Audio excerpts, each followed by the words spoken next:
Good morning. Please be seated. I don't want to say take your seats, otherwise you go home, you take your seats with you. It's wonderful to be here again. Thank you, Pastor Jaco and Tineke, for your hospitality. It's really been a wonderful time being with you and spending time with you is always wonderful.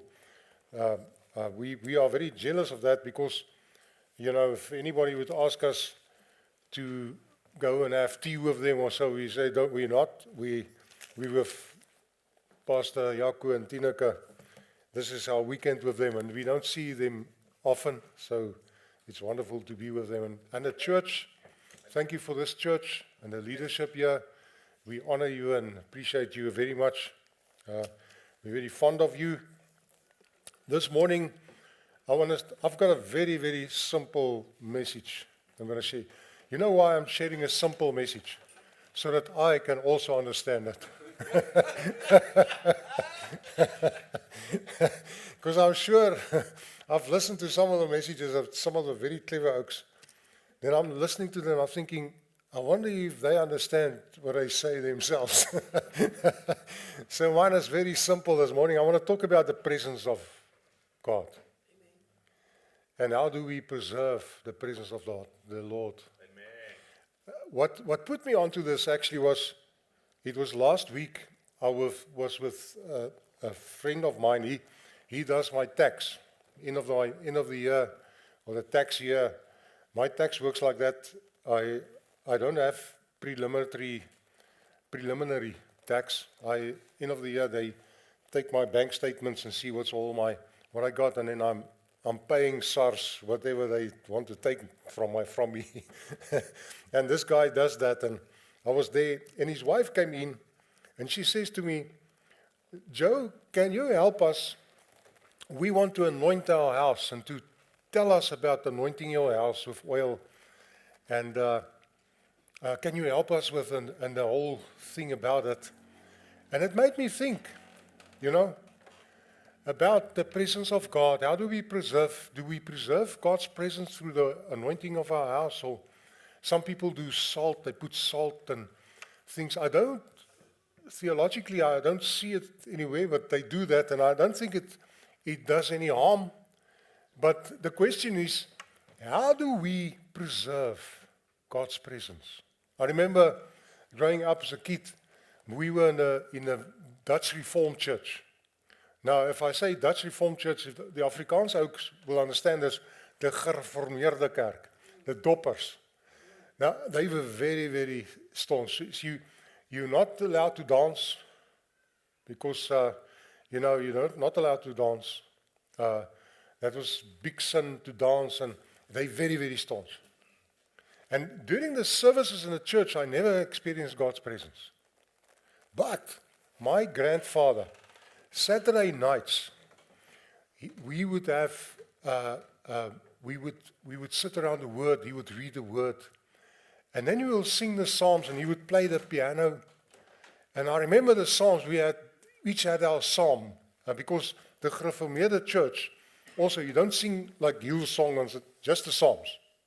There's nothing, not Hillsong or anything else.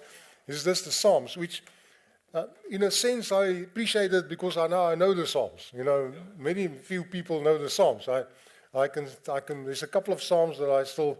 Now we had some. Mine was Praise die Heer met blye galme. My mother's was Jy gal wat leef, jy voor die Heer. My oupa play the piano. His was Straf tog nie in ongenade my misdade. Do not. That's in Afrikaans, obviously, but. You know, I remember the presence of God during those Saturday nights. I mean, there was no mention of the Holy Spirit or the work of the Holy Spirit, the gifts of the Spirit, the presence of God. They didn't teach that. But He was there. I remember that. But there was no lingering. And I couldn't see the fruit of it. It was there. And I'm thinking of this, and I'm thinking, what preserves the presence of God in our lives? What makes that God would like to be with us all the time, because the Bible says he would not always wrestle with our flesh. He would not always. What does it mean? Until we die, he wrestles with us. He works in us.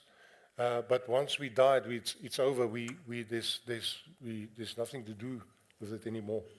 There's a scripture in Micah chapter 6, which I want to read you, chapter 7 actually, verse, that's Micah 6, 7 to 8.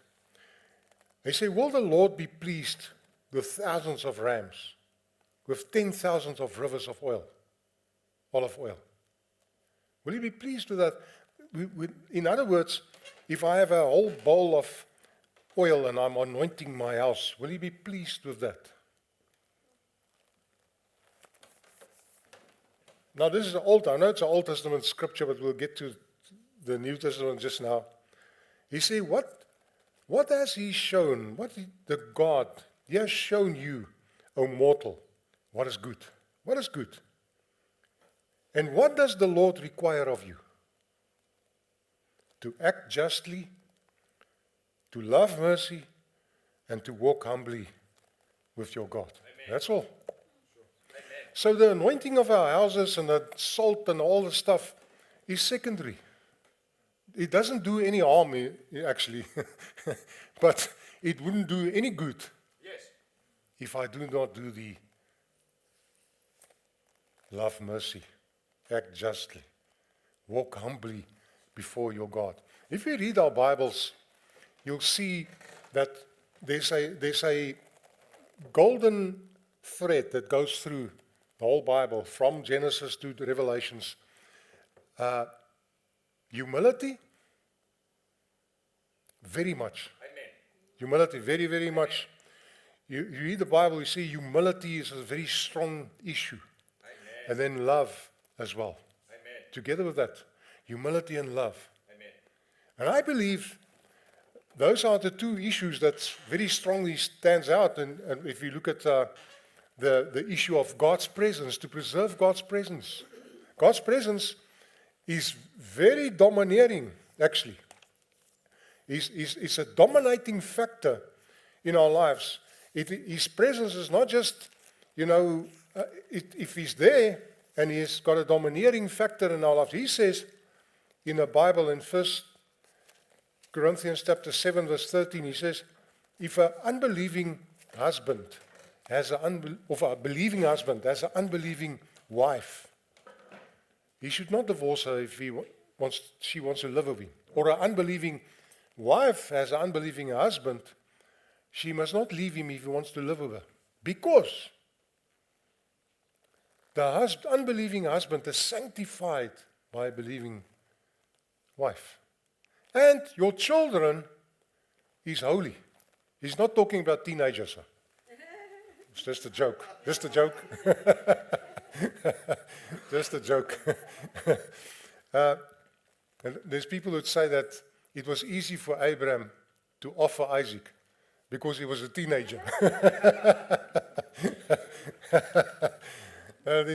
Even your teenagers, they are holy because of, that's just one believer, because of the presence.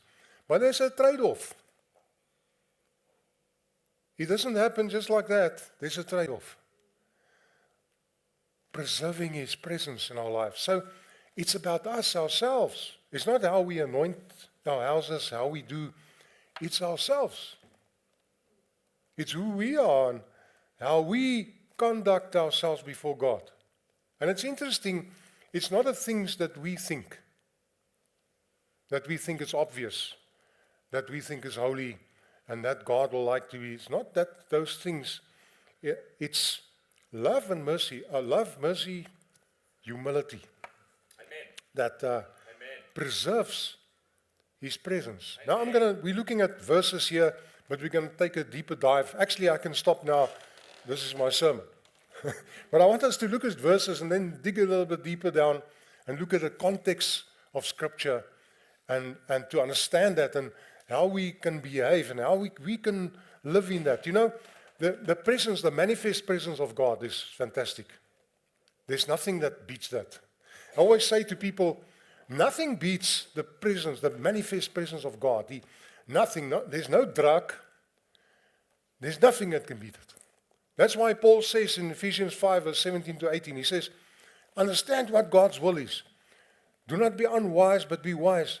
Do not get drunk on wine, but be filled with the Holy Spirit, which means be continually filled with the Holy Spirit, because there's dissipation, there's losbandigheid in the wine and being drunk, but in the Holy Spirit. So what he says there is, don't have substances which you rely on. There's something better. He didn't have anything against wine. He actually at another stage, he said to Timothy, he must have a little bit of wine so that he can relax. No, he didn't say he was relaxed because of his ailment. I'm just joking with you. So he didn't have anything against wine. He says, don't have that as a crutch, because there's something better. Now, the manifest presence of God, there's nothing that beats it. There's no drug. There's nothing. If we understand that and we preserve that in our lives and we seek after that, because God is in us, we know that, and He never leaves us. Amen. He's the Holy Spirit's the only one that's going to be with you when you die, you know that. I've been next to many deathbeds throughout. I'm now in a ministry 38 years now. I'm in a ministry, full-time ministry. I've been next to many deathbeds, and I can tell you, there can be 1 million people around your bed, but you're the only one that's going to. Guess who's with you? 2 Corinthians chapter 5, verse 1 to 5. This is a fantastic couple of verses. That 2 Corinthians chapter 5, verse 1 to 5. Go read that and meditate on that. Thank you that you have this on. He says, for we know that if our earthly house, this tent, is destroyed, we have a building from God, a house not made with hands, an eternal house in heaven. Then it says, for now, in this we groan, earnestly desiring to be clothed with our habitation which is from heaven. What he says is, I don't want to be a spook when I die. I want to have a body. That's what Paul says. Now we all like that. We fear death, isn't that? We do. We say we don't, and we don't have to because Christ, but we're uncertain. All we know is this. We don't know. Now Paul says, I don't feel like a man. I want to be clothed. He said, indeed, having been clothed, we shall not be found naked. In other words, he wants a body. He doesn't want to. Then he says, for we are in the tent, this can groan, and he says, further on, he says, for when we die, he says, death will be swallowed up by life. That's what he says. When we die, mortality may be swallowed up by life. Then he says, we are made for this purpose. What purpose? That mortality will be swallowed up by life. That's the Spirit of God that's with us. And he says, and the Spirit has given us a guarantee for this, verse 5. For what? That our mortality will be swallowed up by life. Well, as God, He has prepared us for this very thing. He also given the Spirit as a guarantee. So, the Spirit of God. So, when you and me die, my desires for me is that the manifest presence of God will be there. Nothing else. The manifest presence. When he pictures and there's a manifest presence. Nelia and myself, every Saturday morning when we are at home, when we don't work somewhere, we have communion. It's not always, but sometimes, and there was a certain morning when God just pitched, we fell on our faces and we looked at each other. I said to her, this is amazing. I wish it was like that all the time. I want to preserve that. I want to preserve that. I want to say, God, I don't want anything, but I want you. I want this. I want to preserve that. And that's the way that God's sanctifying works in our life, is that we want to preserve His presence. But if we do not have that sensitivity, we lose something. We live a life where we do what we want to, we don't care. We are not being sanctified because we just, you just going on. But when we live a life where we are sensitive to the sensitivity of the Holy Spirit, maybe I've told you this story before. It was last year, Pentecost Sunday. I was invited to go and minister at the church. I was early and I was sitting in my car and waiting for me. I was going in after a while. I was just sit 5 minutes and then I'll go into the church. A dove flew right to my windscreen, sat on my windscreen. Have I told you the story? Maybe I haven't. I have. Sorry for that. I'm 65. So I tell the same stories all over and over. It sat on my windscreen. And I thought, I must be very careful now not to move. Because it will fly away. This is Pentecost Sunday morning. This happens.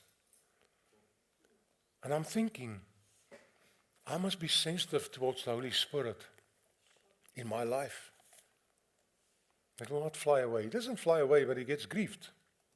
See? Love and humility. 1 Peter 4, chapter 4, verse 8. Above all, love each other deeply, because love covers over a multitude of sins. Love each other deeply, because love covers a multitude of sins. Now, this is a two-edged sword here. Because I love Nelia deeply, I cover over, I see over some of her weaknesses and sin. I do. But God looks at me because I love deeply. He covers a multitude of sins. Amen. I know there's a place for people talk about super grace, and he's got grace for every. There's a trade-off here. Yes, he has grace, but he doesn't have grace all over the place.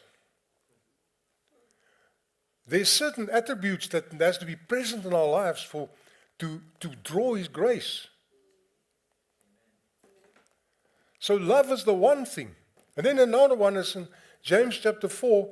Here's the context, is the presence of God. He says, in verse 5, he says, do you think for nothing? The scripture says, he who lives in you envies intensely.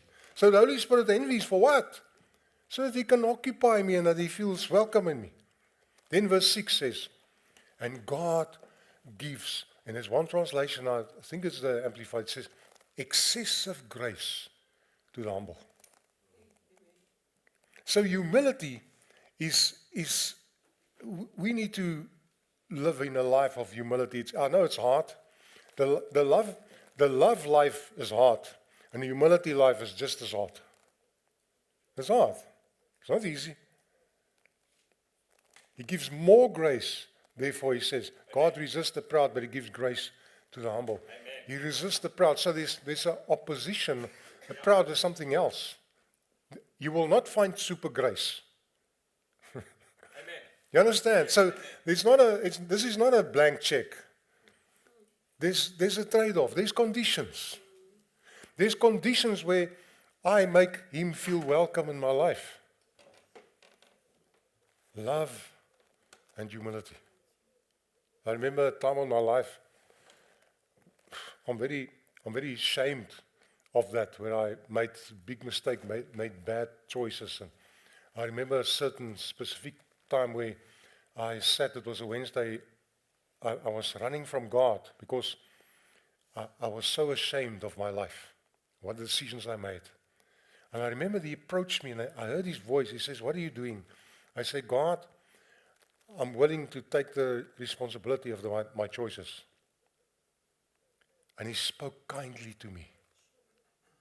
He said, I've got the words of life for you. I always go back to that and I'm thinking, actually at one stage I thought, was it really God? Because he should have destroyed me. But he spoke kindly. But if I think back, I was quite broken. I was broken-hearted. I was totally humble, I was. In Psalm 51, David says, a broken heart and a contrite spirit, O God, you cannot resist. It is not perfectness that draws God's presence. It's brokenness. Humility. Isaiah 57 verse 15 is one of my favorite scriptures because it shows the big contrast. It says, you are an high and holy God, lives in a high and holy place, dwells in a high and holy place. And also with him or her, with a contrite and a humble spirit. It's a big contrast. High and holy place, with him with a contrite and a lowly spirit, to revive the hearts of the contrite. So it draws his presence. So that's why he resides, where he resides more. And I'm thinking, God, I remember the grief. I grieved him because I was doubting that it was him that was so kind to me in such a bad place in my life. He was so kind. That's why I say to people, if you want to discern between your own voice and God, if it's more kind than you, it's God. Amen. It's very kind. But it's a trade-off. For me and you to preserve his presence, humility and love. That's how we walk.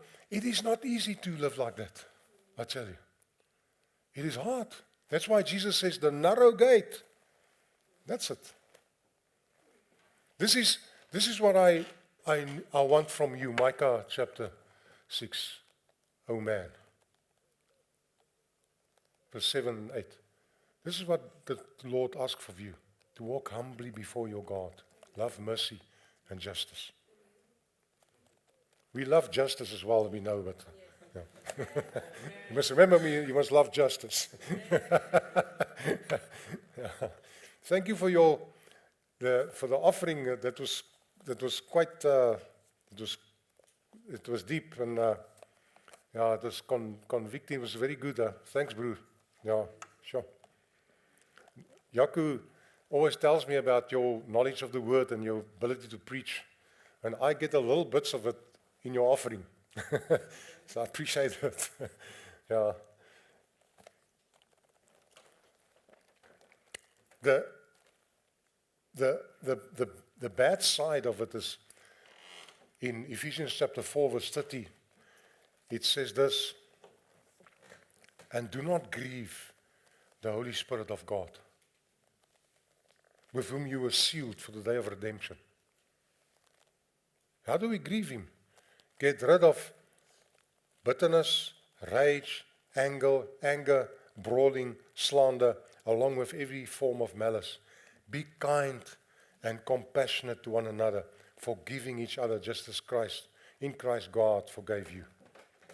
You see again the love, humility. We have to be humble to be there. And that's not easy.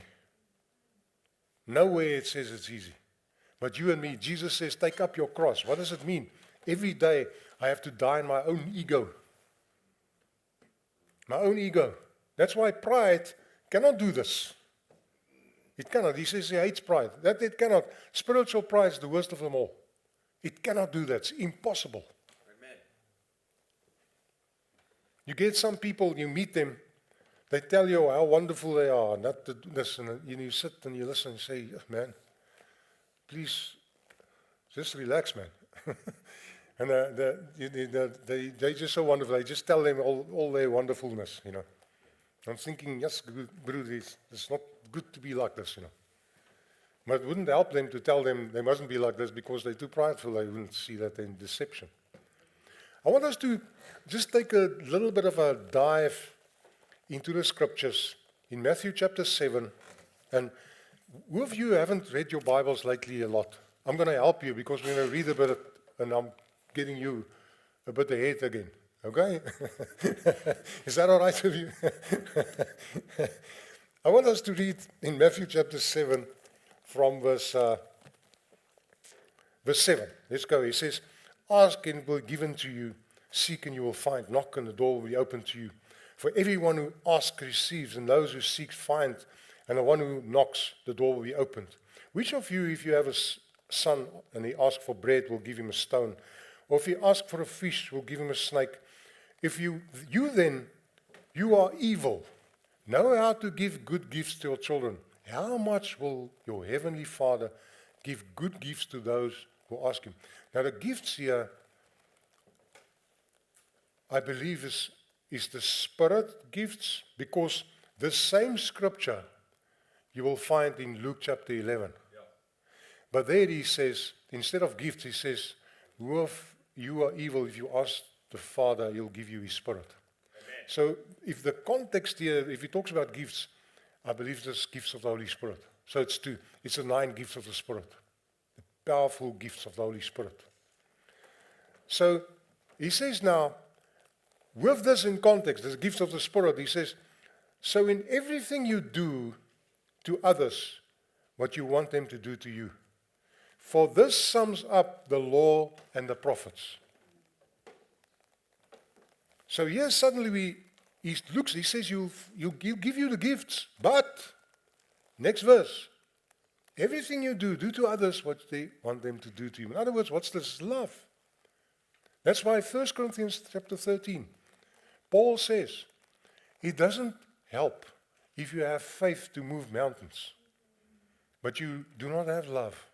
It means nothing. So look at the context now. Because this is something we have to look at now, and I want you to be attentive what I share now, because this is going to be very important for you in your Christian life and your walk and the world we live in right now. We live in a world of information. Information is ready anytime. You can listen to preachers preach 24 hours, 24/7 on a TV, but it's dangerous. Because listen to this. This sums out the law and the prophets. Now he talks about, this is the law that sums it up. All the laws and the prophets, it sums it up. What to do unto others, what you want them to do to you. In other words, love. Enter through the narrow gate. This is the context. What's the narrow gate? To do unto others what you want them to do to you. That's love. You get up in the morning, you say, I'm going to love people today. Well, I can say to you, welcome to hell, pal. It sounds bad, but listen, it doesn't reciprocate all the time. So like, you love people, you're going to be hurt. You're going to feel rejected because you love people. But at the end of that day, you had a whole full day of the Holy Spirit. If you persevere, that's the narrow gate. It's walk in love. That preserves the presence of God. You have to be humble to do that. Enter through the narrow gate, for wide is the gate and broad is the road that leads to destruction. Many enter through that. It's easy to hate. Yeah. It's easy to think, I don't care for the presence of the Holy Spirit. Man. Nobody tells me what to do. That's pride. You see that again? So that's easy. It's easy to live like that. You just live careless. That's the broad way. So it's not smoking and drinking. It's not so much that. That's bad for you. But that's not a guy that smokes or drinks. I owes the white. Not necessary.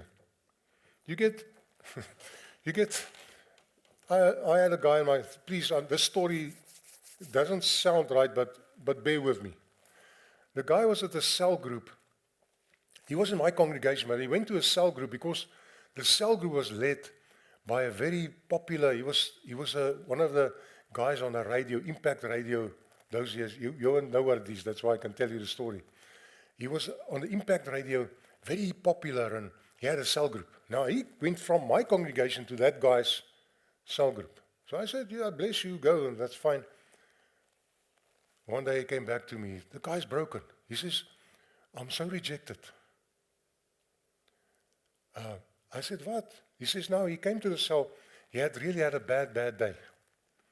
He had a lot of things that happened to him.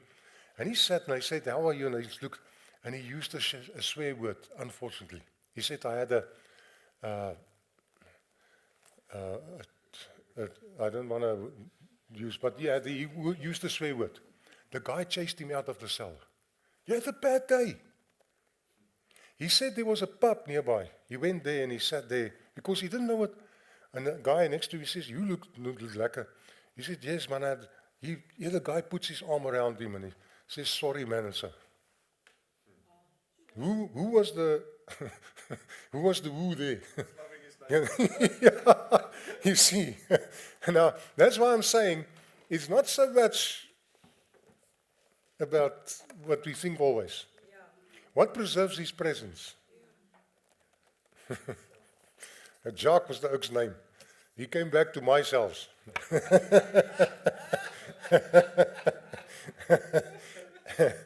Yeah. Now it says, small as the gate. Now, watch out. Now, the context here is the gifts. Is God using people, God giving the gifts to people, and he says, you must use this in love. That's why 1 Corinthians chapter 13, very important chapter. Amen. If you don't have love, these things means nothing. Amen. Now he says, watch out for the false prophets. They come with sheep's clothing, but inwardly they're ferocious wolves. By their fruit you will recognize them. Now this is very important. The fruit of the Spirit, what's the fruit? It's love, compassion, long-suffering, joy. By their fruit you will recognize them. People don't pick grapes from thorn bushes, or figs from thistles. Likewise, every good tree bears good fruit, but a bad tree bears bad fruit. A good tree cannot bear bad fruit, and a bad tree cannot bear good fruit. Every tree who does not bear good fruit will be cut down and thrown into the fire. Thus, by their fruit you will recognize them. Now I want to say to you, we live in a world, it's a dangerous world. Here's what happens. God takes a gamble. He says, you are evil. If you are evil, ask me. I will give you my Spirit, my gifts. To you are evil. He takes a gamble because he thinks we will be grateful and will allow the Spirit to sanctify us. Now we've got this gift. You know what the Bible also says? His gifts and calling is irrevocable. Amen. He doesn't take it back. So here's now people, they ignore the sanctifying work of God. There's no love in their lives, but they've got gifts. And they do wonderful things. And they write books. And we follow them. And they're not right. That's the danger. That's why Jesus says, watch out. They're like wolves. Test them by their fruit. Amen. Is their love present? Pastor Jaco and myself spoke on our way here. I've been part of a large church for 28 years there. We had speakers and things. It's a shame to see some of those people, the lovelessness and the pride. And the pride would ooze out of them. They wouldn't even talk to you. And don't listen to those people. Now Jesus says here, not everyone who says to me, Lord, Lord, will enter the kingdom of heaven. But only those who do the will of my Father. What's the will of my Father in heaven? The law and the prophets falls to this. Do unto others what you want them to do to you. This love. Amen. Many will say to me that day, Lord, Lord, we prophesied in your name. That's it. Listen to this. Huh? These oaks has got a resume. We drive out demons in your name. In your names we perform miracles. Then I will tell them plainly, I never knew you. Go away from me, you evildoers. Your lawlessness. Evildoers.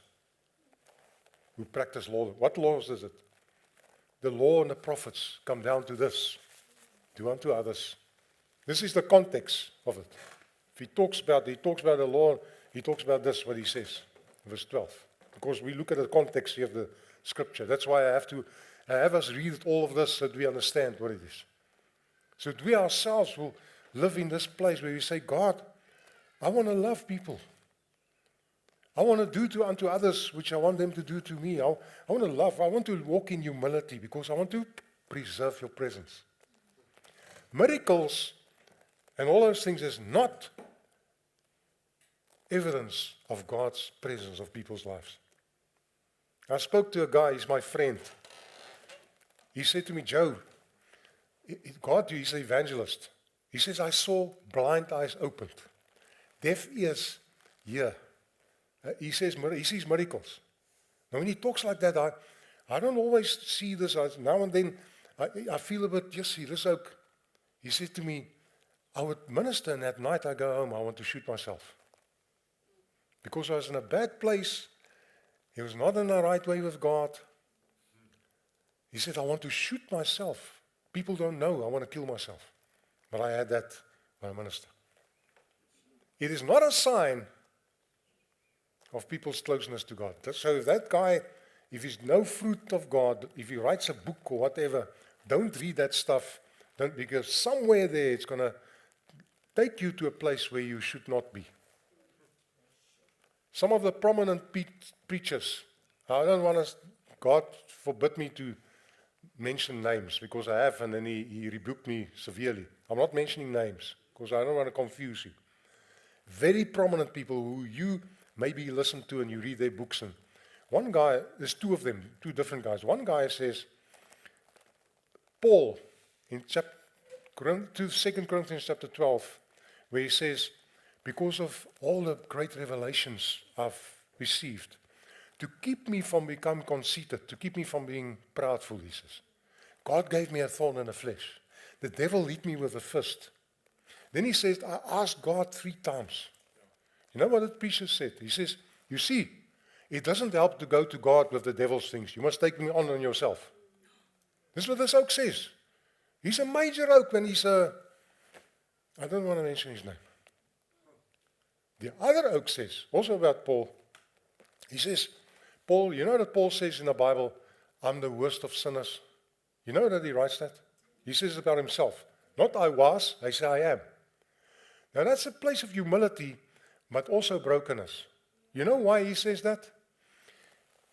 He wrote the document of approval when they stoned Stephen. Yeah. He looked at that and he condoned that. He wrote the final judgment over women and children whom they threw into an arena where wild animals will tear them apart. He looked upon that and he had condoned that. Yeah. Do you think he would get rid of those thoughts about those people? Every night before he sleeps, he remembers that. Every morning he wakes up, he remembers that. That's why he says, I'm the worst of all sinners. I would have if I was him. He was a murderer. That's why he couldn't get rid of it. That's why he said that. But it humbled him. And God answered him. He said, you asked me to take the devil away from you. He says, my grace is sufficient for you. Now this oak says, he's wrong. He shouldn't say he's the worst of sinners. He's humble in that.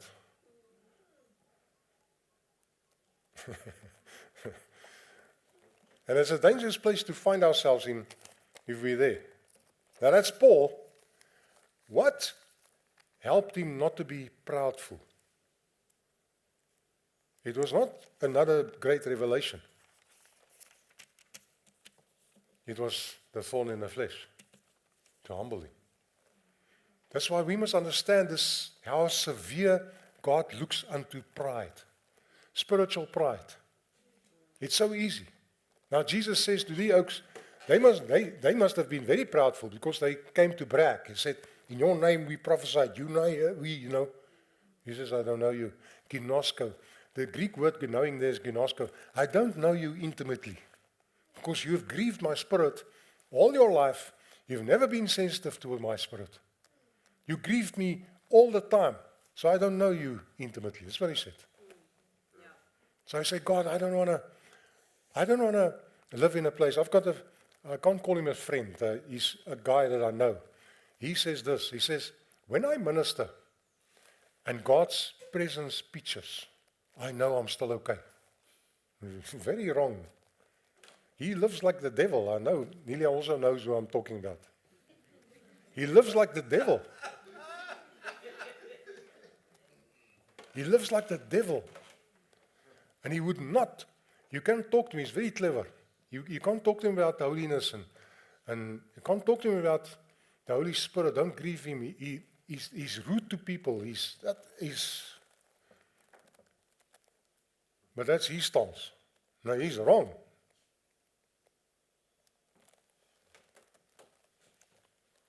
Peter, what caused Peter's ministry to actually flourish? He was one of these guys on a transfiguration on the mountain. He was picked out. It was Peter, James, and John. They were picked out to be on the mountain with Jesus, with the transfiguration. Here pitched Elijah, Moses, and it was a major thing. Do you think that changed him? You know how he changed him? Further on, we read, they argued among each other who's the greatest. That's how he changed him. That's why it's not great revelations and things. People with wonderful things, they write things about, that's not in the Bible even, how we enter and how we did, and it's big spiritual stuff. Just keep it simple, stupid. Keep it simple, stupid, that's the saying. No, I don't say. Just keep it simple. What launched him? Jesus said, I've interceded for you, Simon. Satan has asked to sift you all like wheat. I've interceded for you so that you will not fall. What launched him into his ministry? The fact that he denied Jesus 3 times, it made him broken.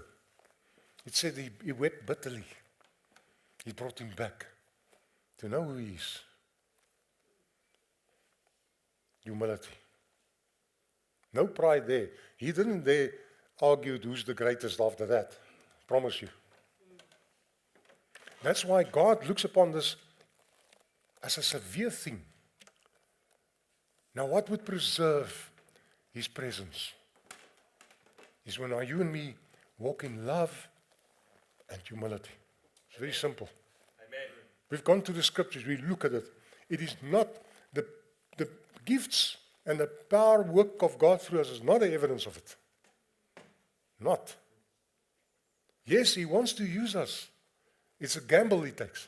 And he hopes if he uses me, that I will not become proudful because of that. Yeah. I'll become humble and more humble and say, God, I know this is not me. I know it's not me. It's like Peter and Paul. Both of them did a miracle and people would run up to them. And they would Paul actually tear his clothes. He says, do not look at me like this. It is not me. You can't look at me like this. You may not, because he knew. And it was Peter the same thing. He said when the lame man on the gate of Beautiful, when he raised him up, people ran up. He says, please, it's not because of me. Where did he get that revelation? It's because he denied Jesus 3 times, and he knows who he is. Yeah.